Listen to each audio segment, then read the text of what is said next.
ان اللہ وملائکتہ یصلون علی النبی یا ایہا الذین آمنوا صلوا علیہ وسلموا تسلیما اللہم صلی علی محمد وعلی آل محمد کما صلیت علی ابراہیم وعلی آل ابراہیم انک حمید مجید اللہم بارک علی محمد وعلی آل محمد کما بارکت علی ابراہیم وعلی آل ابراہیم انک حمید مجید۔ پیغمبر پاک صلی اللہ علیہ وسلم کی ذات اقدس اور ذات گرامی پر ہدیہ درود شریف بھیجنا، درود شریف کا پڑھنا قرآن اور حدیث کی روح سے بڑی عظیم عبادت ہے۔ حدیث شریف میں درود شریف پڑھنے کی بہت بڑی فضیلتیں وارد ہیں اور اس کی بہت بڑی برکات ہیں۔ آپ صلی اللہ علیہ وسلم نے ایک حدیث پاک میں ارشاد فرمایا کہ جو شخص مجھ پر ایک مرتبہ درود شریف پڑھتا ہے اللہ کی طرف سے اس کے اوپر 10 رحمتیں نازل ہوتی ہیں۔ اور ایک اور حدیث میں آپ صلی اللہ علیہ وسلم نے یہ ارشاد فرمایا کہ جو مجھ پر ایک مرتبہ درود شریف پڑھتا ہے تو اللہ کی طرف سے 10 اس کے اوپر رحمتیں نازل ہوتی ہیں، 10 ان کے گناہ معاف ہو جاتے ہیں اور 10 ان کے جنت میں درجات بلند ہوتے ہیں۔ یہ درود شریف کی فضیلتیں ہیں اور درود شریف کی برکتیں ہیں۔ علامہ جلال الدین سیوطی رحمۃ اللہ علیہ نے اپنی کتاب التذکرہ میں درود شریف کے بہت بڑے فضائل لکھے ہیں اور بڑی فضیلتیں درود شریف کے انہوں نے وہاں پر جمع فرمائی ہیں۔ کافی سارے اسباب کا انہوں نے تذکرہ فرمایا ہے کہ جن میں 10 ایسے اسباب ہیں کہ جو درود شریف کی کثرت کی وجہ سے اللہ پاک کی طرف سے درود شریف پڑھنے والے کو انعامات مل جاتے ہیں اور ان کو اللہ کی طرف سے برکتیں حاصل ہوتی ہیں۔ جن میں سے پہلے نمبر پر وہ فرماتے ہیں کہ انہا سبب لہدایت المصلی و حیات قلبی، کہ جو شخص کثرت کے ساتھ درود شریف پڑھتا ہے درود شریف پڑھنے والے کا دل زندہ ہوتا ہے اور پڑھنے والے کو اللہ پاک ہدایت کے اوپر رکھتے ہیں۔ فرمایا کہ انہا سبب لزیادت محبت رسول اللہ صلی اللہ علیہ وسلم، کہ جو شخص کثرت کے ساتھ درود شریف پڑھتا ہے تو آپ صلی اللہ علیہ وسلم کے ساتھ محبت ان کی زیادہ ہو جاتی ہے۔ تیسرے نمبر پر انہوں نے فرمایا کہ انہا سبب لزیادت محبت العبد لرسول اللہ صلی اللہ علیہ وسلم، کہ جو شخص کثرت کے ساتھ درود شریف پڑھتا ہے تو آپ صلی اللہ علیہ وسلم کے قلب میں، آپ صلی اللہ علیہ وسلم کے دل میں اس شخص کے لیے محبت بڑھ جاتی ہے۔ چوتھے نمبر پر انہوں نے یہ فرمایا کہ انہا سبب قرب عبدہ یوم القیامہ، کہ جو شخص کثرت کے ساتھ درود شریف پڑھتا ہے تو اللہ رب العزت کے قرب کا یہ سبب ہے اور اللہ پاک کے قرب کا یہ ذریعہ بن جاتا ہے۔ پانچویں نمبر پر انہوں نے یہ فرمایا کہ انہا اداء لشیء من حقہ صلی اللہ علیہ وسلم، کہ آپ صلی اللہ علیہ وسلم کے امت کے اوپر جتنے احسانات ہیں، جو شخص کثرت کے ساتھ درود شریف کا ورد کرتا ہے اور درود شریف کو پڑھتا ہے گویا کہ یہ آپ صلی اللہ علیہ وسلم کے احسانات کا بدلہ چکانا ہے۔ اسی طرح چھٹے نمبر پر 7ویں نمبر پر یہ فرمایا کہ انہا سبب اجابت الدعاء، انہا سبب اجابت الدعاء، کہ درود شریف کثرت کے ساتھ پڑھنا یہ دعا کی قبولیت کا سبب ہے اور دعا کی قبولیت کا ذریعہ ہے۔ 8ویں نمبر پر انہوں نے یہ ذکر کیا ہے کہ انہا سبب زکوٰۃ و طہارت للمصلی، کہ جو شخص کثرت کے ساتھ درود شریف پڑھتا ہے تو درود شریف پڑھنے والے شخص کا دل اور اس شخص کا نفس یہ پاک ہو جاتا ہے۔ اسی وجہ سے حدیث پاک میں آپ صلی اللہ علیہ وسلم نے یہ ارشاد فرمایا ہے کہ جو کثرت کے ساتھ درود شریف پڑھتا ہے ایسا شخص بخیل نہیں ہوتا۔ ایسے شخص کی تعریفیں ملأ اعلیٰ میں اللہ فرشتوں کے سامنے کر دیتا ہے۔ 9ویں نمبر پر یہ ذکر کیا ہے، فرمائے کہ انہا سبب لتثبیت القدم، لتثبیت قدم العبد علی الصراط، انہا سبب لتثبیت قدم العبد علی الصراط، کہ جو شخص کثرت کے ساتھ درود شریف پڑھتا ہے پوری صراط پر اللہ پاک اسے ثابت قدمی عطا فرمائے گا۔ اور 10ویں نمبر پر فرمایا کہ انہا سبب لثقلک فی المیزان، انہا سبب لثقلک فی المیزان، کہ میزان کے پلڑے بھاری میزان کے پلڑے کے بھاری رہنے کا سبب ہے۔ یعنی جو شخص درود شریف کثرت کے ساتھ پڑھتا ہے تو اللہ رب العزت قیامت کے دن نیکیوں والا جو اس کا پلڑا ہے اس پلڑے کو اللہ پاک یہ بھاری کر دے گا اور وہ وزنی ہو جائے گا۔ امام جلال الدین سیوطی رحمۃ اللہ علیہ نے اپنی کتاب التذکرہ میں اور علامہ نمیری رحمۃ اللہ علیہ نے اپنی کتاب الاعلام میں ایک حدیث پاک ذکر فرمائی ہیں کہ آپ صلی اللہ علیہ وسلم نے یہ ارشاد فرمایا کہ حضرت آدم علیہ السلام کو اللہ تبارک و تعالی قیامت کے دن عرش کے نیچے ایک ایسی جگہ عطا فرمائیں گے کہ جہاں پر آدم علیہ السلام موجود ہوں گے، اور سیدنا آدم علیہ السلام کے جسم پر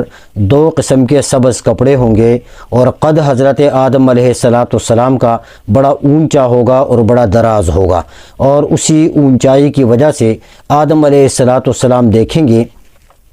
کہ میری نسل میں سے کس شخص کو اللہ پاک جنت میں لے جانے کا فیصلہ کر دیتا ہے اور کس شخص کو جہنم میں بھیجنے کا فیصلہ ہوتا ہے، یعنی کون جنت میں جاتا ہے اور کون جہنم میں جاتا ہے، یہ منظر آدم علیہ السلام دیکھیں گے۔ اتنے میں حضرت آدم علیہ السلام دیکھیں گے کہ آپ صلی اللہ علیہ وسلم کی امت کا ایک شخص آ جائے گا اور فرشتے اس شخص کو پکڑے ہوئے ہوں گے اور پکڑ کر اس شخص کو جہنم کی طرف فرشتے دھکیل رہے ہوں گے۔ جب آدم علیہ السلام یہ منظر دیکھیں گے تو آدم علیہ السلام پکار اٹھیں گے کہ یا احمدو یا احمدو، یہ پیغمبر پاک صلی اللہ علیہ وسلم کا نام ہے کہ حضرت آدم علیہ السلام یہ پکاریں گے۔ جب پیغمبر پاک صلی اللہ علیہ وسلم حضرت آدم علیہ السلام کی یہ صدا سنیں گے تو آپ صلی اللہ علیہ وسلم جواباً عرض کریں گے کہ لبیک یا ابا البشری، کہ اے ابو البشر میں حاضر ہوں اور میں آپ کی خدمت میں حاضر ہوں۔ حضرت آدم علیہ السلام یہ فرمائیں گے آپ صلی اللہ علیہ وآلہ وسلم سے کہ بھئی یہ آپ کی امت کا ایک شخص ہے کہ جسے فرشتوں نے پکڑ کے رکھا ہے اور پکڑ کر اسے جہنم کی طرف لے کر جا رہے ہیں۔ یہ حضرت آدم علیہ السلام آپ صلی اللہ علیہ وسلم سے یہ ارشاد فرمائیں گے۔ تو اس پر آپ صلی اللہ علیہ وسلم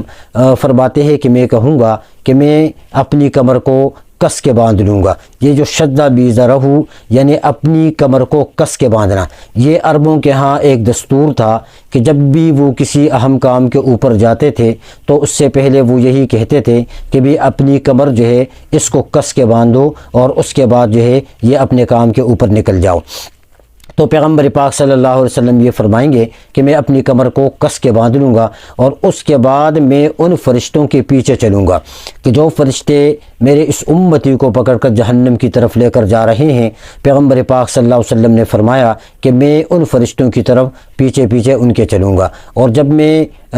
جاؤں گا دیکھوں گا تو ان فرشتوں کو میں آواز دوں گا کہ یا رسول ربی، کہ اے میرے رب کے فرشتوں، تم میری امت کے اس فرد کو کہاں لے کے جا رہے ہو؟ تو فرشتے آگے سے یہ جواب دیں گے کہ بھی ہم بڑے قوی ہیں اور ہم بڑے سخت گیر قسم کے ہیں، جو ہمیں حکم ہوتا ہے ہم اس حکم کو بجا لاتے ہیں اور ہم اپنے رب کے حکم کی نافرمانی نہیں کر سکتے۔ پیغمبر پاک صلی اللہ علیہ وآلہ وسلم باوجود اس کے یہ مایوس ہو جائیں گے، اور مایوس ہو کر پیغمبر پاک صلی اللہ علیہ وسلم اپنا بایاں ہاتھ مبارک اپنی ریش مبارک کے اوپر اس طریقے سے پکڑ کے آپ رکھیں گے اور چہرے کو عرش کی طرف اٹھا کر آپ صلی اللہ علیہ وسلم عرش کی طرف دیکھیں گے۔ یہ بھی چونکہ عربوں کے ہاں ایک دستور تھا کہ جب بھی وہ کسی کو مناتے تھے یا کسی سے کوئی بات منواتے تھے اور عاجزی کسی کیفیت ہوتی تھی تو اسی طریقے سے ہاتھ اپنی داڑھی کے اوپر رکھتے اور چہرے کو آسمان کی طرف اٹھا کر وہ دیکھتے۔ تو آپ صلی اللہ علیہ وسلم اس طریقے سے جو ہے اپنا بایاں ہاتھ مبارک جو ہے وہ رکھیں گے اپنے ریش مبارک پر، اور اس کے بعد آسمان کی طرف آپ صلی اللہ علیہ وسلم دیکھیں گے، اور پھر آپ صلی اللہ علیہ وسلم فرماتے ہیں کہ میں کہوں گا اللہ سے کہ اے اللہ، آپ نے میرے ساتھ وعدہ کیا تھا امت کے معاملے میں کہ مجھے امت کے معاملے میں کسی قسم کی رسوائی نہیں ہوگی۔ تو عرش سے آواز آئے گی فرشتوں کو کہ اے فرشتوں، میرے پیغمبر کی اطاعت کرو۔ وہ فرشتے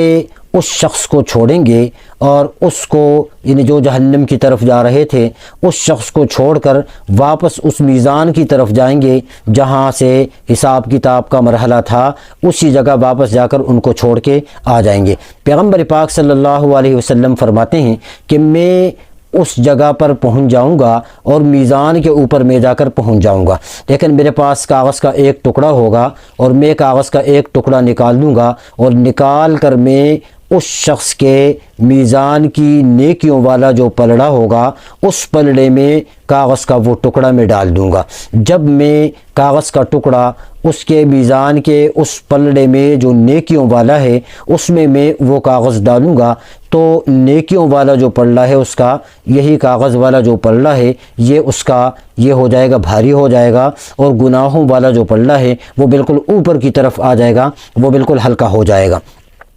اس کے بعد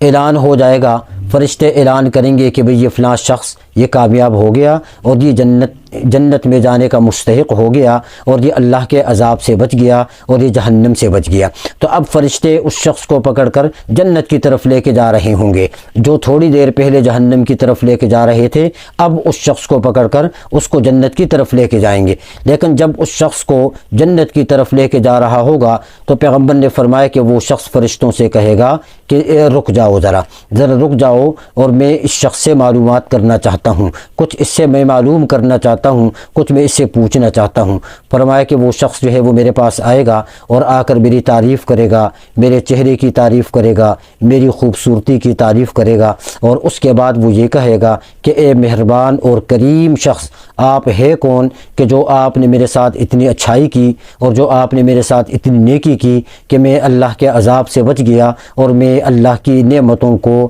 حاصل کرنے کا مستحق بن گیا، مجھے آپ اپنے بارے میں ذرا بتائیے۔ پیغمبر پاک صلی اللہ علیہ وسلم فرماتے ہیں کہ میں اس شخص کو جواب یہ دوں گا اور میں اسے یہ کہوں گا کہ میں تمہارا نبی ہوں اور تو میرا امتی ہے، اور تو نے جو دنیا میں مجھ پر ایک مرتبہ درود پڑھا تھا نا، آج میں نے اس کاغذ کے اندر اس درود شریف کا بدلہ آپ کو دیا ہے کہ جو آپ کی بخشش کا ذریعہ بن گیا ہے۔ یہ دیکھیں جی سبحان اللہ، یہ حدیث شریف میں یہ جو آپ نے سماعت فرمائی ہے کہ بھئی قیامت کے دن درود شریف جو ہے وہ میزان میں نیکیوں کا سبب بنے گا، اسی لیے فرمائے کہ انہا سبب لثقل کفۃ المیزان، کہ میزان جو ترازو ہیں اس کے پلڑے کو بھاری کرنے کا یہ درود شریف یہ سبب ہیں کہ جو شخص کثرت کے ساتھ درود شریف پڑھتا ہے آقا کریم صلی اللہ علیہ وسلم کی ذات اقدس پر، یہ بالکل یہ رائیگاں نہیں جاتا، یہ الفاظ ایسے ختم نہیں ہو جاتے، یہ ہمارے لیے آخرت کا ذریعہ بن جاتے ہیں، یہ ہمارے لیے نیکیوں کا ذریعہ بن جاتا ہے۔ دعا کریں کہ اللہ رب العزت ہمیں کثرت کے ساتھ آقا کریم صلی اللہ علیہ وسلم پر درود شریف پڑھنے کی توفیق نصیب فرمائے۔ آپ سب بھی یہ درود شریف میرے ساتھ پڑھ لیں۔ اللہم صلی علی محمد وعلی آل محمد کما صلیت علی ابراہیم وعلی آل ابراہیم انک حمید مجید۔ اللہم بارک علی محمد وعلی آل محمد کما بارکت علی ابراہیم وعلی آل ابراہیم انک حمید مجید۔